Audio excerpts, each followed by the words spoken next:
हर देश का एक तरह का रूल बुक होता है, एक ब्लूप्रिंट जो बताता है कि वो देश आखिर है क्या और चलेगा कैसे। भारत के लिए वो ब्लूप्रिंट है हमारा संविधान। तो आज इसी ब्लूप्रिंट के कुछ सबसे बुनियादी पन्नों को पलटकर देखते हैं। तो सवाल ये उठता है कि भारत खुद को कैसे परिभाषित करता है। ये सिर्फ नक्शे पर एक जमीन का टुकड़ा तो नहीं है ना, ये एक विचार है, एक पूरी संरचना है। तो चलिए सीधे संविधान से ही पूछते हैं कि भारत असल में है क्या। तो आज का हमारा सफर कुछ ऐसा रहेगा। हम शुरुआत करेंगे भारत की सीमाओं को परिभाषित करने से, फिर देखेंगे कि ये सीमाएं असल में कितनी लचीली हैं। इसके बाद हम ये पता लगाएंगे कि हमारे अधिकारों का रक्षक कौन है, और आखिर में हम समानता के उस बड़े वादे पर ध्यान देंगे जो संविधान करता है, और देखेंगे कि ये असल जिंदगी में कैसा दिखता है। तो चलिए शुरू करते हैं। इस ब्लूप्रिंट का पहला पन्ना खोलते हैं जो भारत की भौगोलिक पहचान को परिभाषित करता है।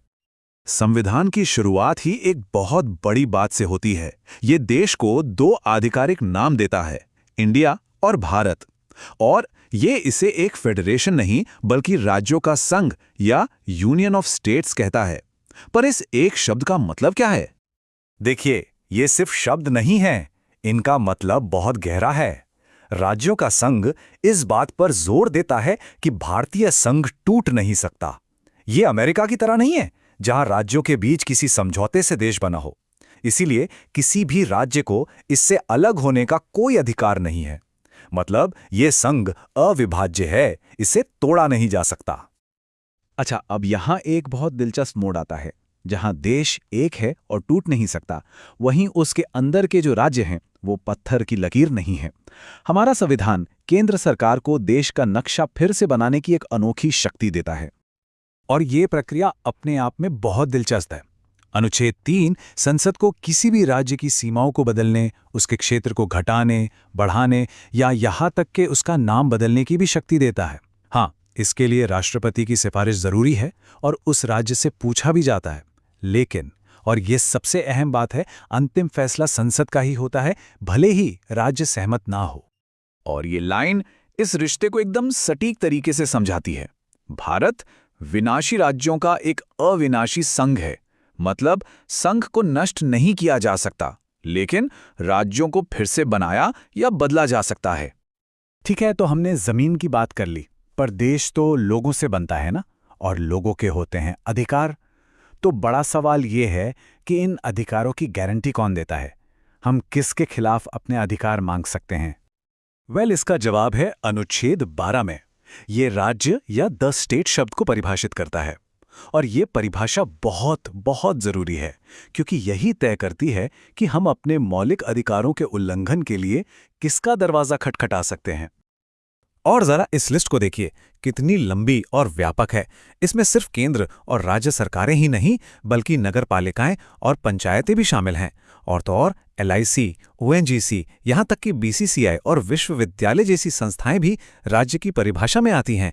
इसका मतलब ये हुआ कि ये सभी हमारे मौलिक अधिकारों का सम्मान करने के लिए जवाबदेह हैं। ठीक है, तो अब हम जानते हैं कि कौन जिम्मेदार है, लेकिन ऐसी क्या चीज है जो इन अधिकारों को इतना शक्तिशाली बनाती है? इसका जवाब है अनुच्छेद 13, जो एक संवैधानिक ढाल की तरह काम करता है। अनुच्छेद 13 का सिद्धांत एकदम साफ और बहुत शक्तिशाली है। कोई भी कानून, चाहे वो संविधान लागू होने से पहले बना हो या बाद में, अगर वो किसी भी मौलिक अधिकार का उल्लंघन करता है तो उसे उस हद तक शून्य या अमान्य माना जाएगा। सीधे शब्दों में कहें तो हमारे मौलिक अधिकार ही देश का सर्वोच्च कानून है।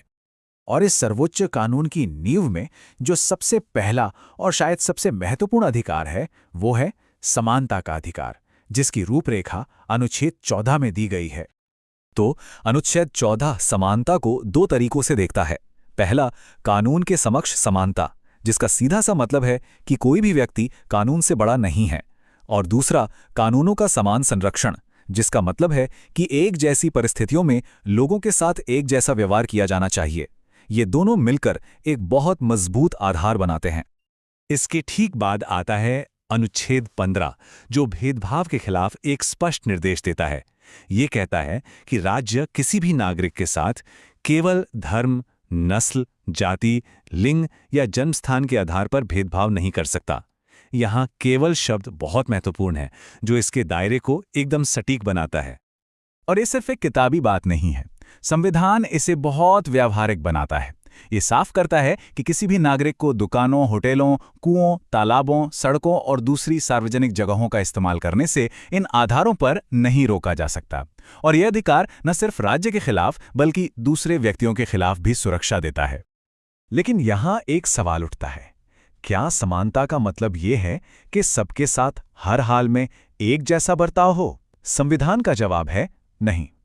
असली समानता लाने के लिए कभी-कभी अलग बर्ताव करना भी जरूरी हो जाता है।